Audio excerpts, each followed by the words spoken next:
Hey guys, what's up? Chris with Kelly's Garage. Today we're going to show you how to do an adjustable idler on for like belt wrap. And when you do a pulley swap, if the belt is a little bit too long, what will happen is the belt will you'll get belt slippage.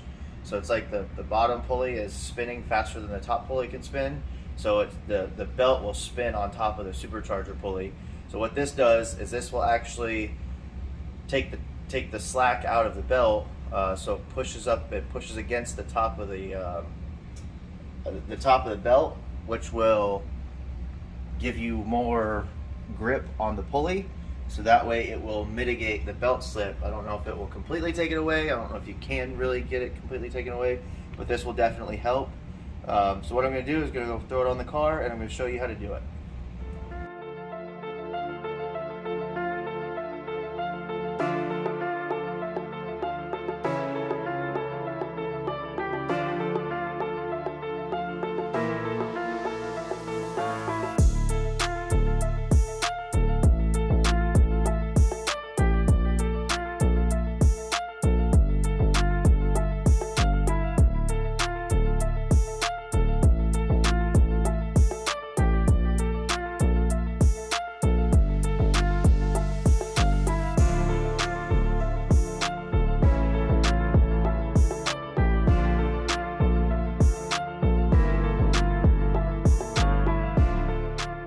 Alright guys, so we got the idler or tensioner installed.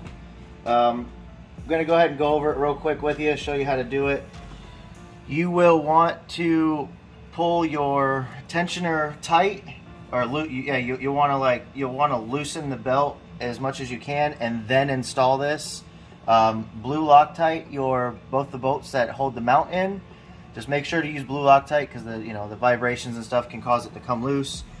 So if you're struggling to get this pulley on, make sure you loosen the belt as much as possible while trying to install this. You can't install this first without this being loose.